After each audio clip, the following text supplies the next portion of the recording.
The rain soaked through my clothes as I stood on the front lawn of the Windsor Family Estate, watching my mother-in-law, Eleanor Windsor, throw the last of my belongings into the mud. My husband, David, lingered in the doorway. His face was blank, cold, indifferent, as if I were nothing more than a stranger. "I always knew you were a gold digger," Eleanor spat, pointing her perfectly manicured finger at me. "Now everyone knows you've been stealing from the family foundation. The evidence is irrefutable. My name is Katherine Windsor, and at 34 I was being framed for embezzling millions from the very charity foundation I had helped build over the last 8 years. But Eleanor had made one critical mistake in her plan to destroy me. She underestimated just how much I knew about her own illegal activities." "David," I said softly, turning to my husband of 10 years. "Are you really going to let her do this without even hearing my side?" He wouldn't meet my eyes. "The bank statements don't lie, Kate. The transfers came from your account. How could you?" What he didn't know was that in my purse was a small USB drive containing 5 years' worth of evidence. Every falsified document, every suspicious transaction, every detail of Eleanor's schemes. "You're right, David," I said evenly, refusing to let my voice shake. "Bank statements don't lie. Remember that." For the first time I saw Eleanor's confident facade falter, if only slightly. She'd always been good at reading people, but not good enough to realize I'd been documenting her activities for years. What started as small discrepancies, unexplained expenses, missing donation records, irregular transfers, had revealed a massive operation. Eleanor wasn't just stealing.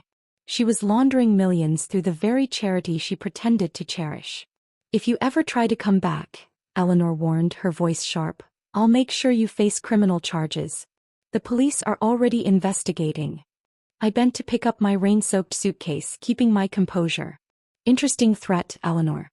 I wonder what the police would find if they investigated everyone involved with the foundation's finances." Her face paled for a moment, but she quickly recovered. "Is that supposed to be a threat? Nobody will believe you. You're finished in this town." I walked to my car and placed my suitcase in the trunk. Through the rain-streaked window, I saw David still standing in the doorway. The man I had loved for a decade was now a stranger, poisoned by his mother's lies. But what Eleanor didn't know was that I had prepared for this moment. The evidence was backed up in multiple locations, ready to be released. As I started the engine, Eleanor appeared at my window, rain plastering her silk blouse to her frame. "One more thing," she sneered. "The board meeting is tomorrow. I'll make sure everyone knows exactly what kind of person you really are." I smiled. "Looking forward to it, Eleanor. I'm sure it will be a meeting no one forgets." Because 12 hours later, every board member would receive an encrypted email, scheduled and ready, that would blow her world apart. The next morning I sat in my hotel room, coffee in hand, as my phone exploded with notifications. The email had landed. I had exposed just enough of Eleanor's activities to spark panic without revealing my full hand. "Emergency board meeting moved to 9 a.m., read the first text from Thomas, the foundation's legal counsel, and one of the few people who had ever shown me kindness. Moments later came a message from David. "What have you done? Mom's hysterical. She says you're making up lies." I leaned back, remembering the night 3 years ago when I first discovered the truth. I had been working late at the foundation reviewing donation records, when I stumbled across a hidden folder in Eleanor's private server. Inside were files detailing millions in misappropriated funds, hidden behind a web of fake charities and shell companies. My phone rang. Eleanor's number. I let it go to voicemail. "You little snake," her voice hissed in the recording. "If you think you can destroy what I've built, you're sadly mistaken. I'll bear you." I opened my laptop.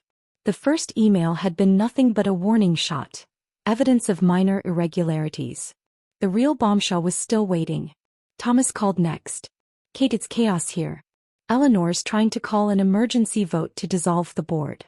She's claiming you hacked her computer and planted evidence." "How convenient," I replied calmly. "And the external audit I requested?" "She's fighting it, says it's a waste of resources during this crisis." I smiled to myself.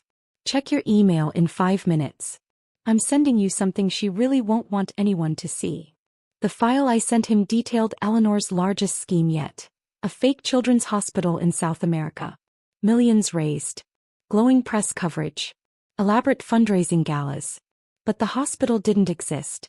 The money had vanished into offshore accounts while desperate families were left waiting for care that never came. My phone buzzed again. David, we need to talk. Meet me at our spot. Our spot. The small cafe where he had proposed, where we had planned our future before Eleanor poisoned everything. I hesitated, then typed back 30 minutes. As I gathered my things, another email arrived.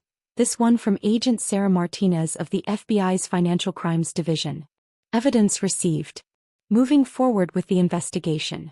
Stay available. The cafe was quiet when I arrived. David sat in our usual corner booth, looking like he hadn't slept in days. The confident, successful businessman I had married was gone, replaced by a man broken by doubt. Explain, he said as I slid into the booth.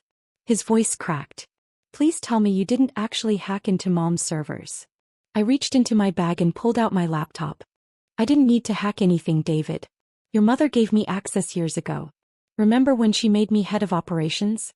She never bothered to revoke it, even after she started framing me. The Foundation's boardroom felt different that afternoon. Gone was the usual atmosphere of polite deference to Eleanor Windsor. Instead, the air crackled with tension as board members huddled in small groups, whispering and glancing nervously at their phones.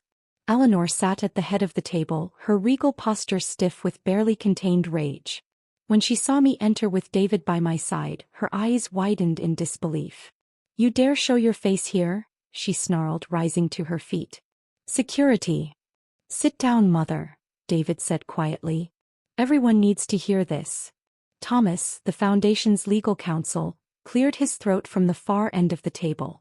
Before we begin, I should inform everyone that FBI agents are currently executing search warrants at all Foundation offices, and at Mrs. Windsor's private residence.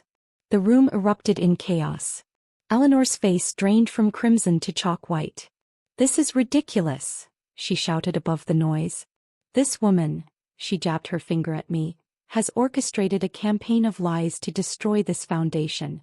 She's the criminal here. I walked calmly to the podium, connecting my laptop to the presentation screen.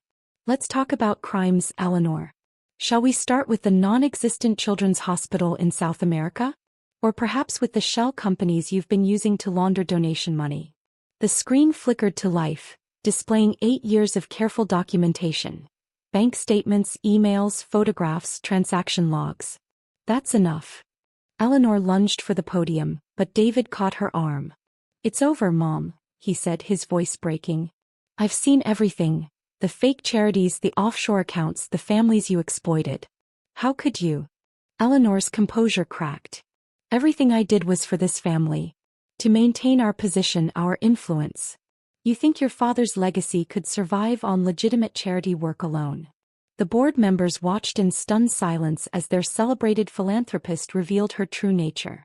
And you, Eleanor turned on me, venom dripping from every word. You self-righteous little nobody. I knew from the moment David brought you home you'd be trouble. Too smart, too curious, too unwilling to look the other way. I clicked to the next slide. Photographs of families who had been promised medical care from Eleanor's Phantom Hospital. You're right, Eleanor. I never learned to look the other way. That's why I spent 3 years gathering evidence, building a case, making sure that when the truth came out, it would be undeniable. At that moment, the boardroom doors swung open. Agent Sarah Martinez entered with 2 FBI agents at her side. Mrs. Windsor, we need you to come with us. Eleanor looked around wildly but found no allies. The board members she had manipulated for years now stared at her with disgust. Even David, the son she had controlled with guilt and emotional poison, stood firmly by my side. You'll regret this, she hissed as the agents led her away. All of you. In the aftermath, David and I worked closely with the FBI to unravel the full extent of Eleanor's schemes. The foundation underwent a complete restructuring with strict oversight and transparency measures. Most importantly, we launched a real medical assistance program for the families she had betrayed.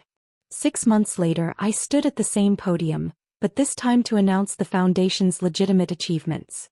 David sat in the front row, pride and quiet regret mingling in his eyes. Our marriage had survived. Different now, stronger but humbled by how close we had come to losing everything. Eleanor was sentenced to 15 years in federal prison. The woman who once ruled over charity galas and society pages now wore prison gray. Her empire of lies had collapsed, brought down by the daughter-in-law she had tried to destroy. Each evening as I drive past the foundation's offices where honest work now thrives, I think of her words. Everything I did was for this family. But she never understood. True family isn't built on lies or manipulation. It's built on trust, integrity, and the courage to stand for what's right. David and I are now expecting our first child, a daughter. Sometimes I wonder if she'll inherit her grandmother's strength and determination. If she does, I'll teach her what Eleanor never learned, that those qualities are meant to build, not destroy. Next week, the foundation breaks ground on its newest project, a real children's hospital, this time in our own city. Eleanor's portrait no longer hangs in the boardroom. Instead, a wall of photographs displays the families we've truly helped. A daily reminder that integrity matters far more than image. They say the truth always comes out in the end. But sometimes, it needs a little help from someone willing to play the long game, to gather the pieces of evidence, to endure the pain, and to stand firm when everything seems lost. Eleanor thought she was destroying me that rainy day when she threw me out.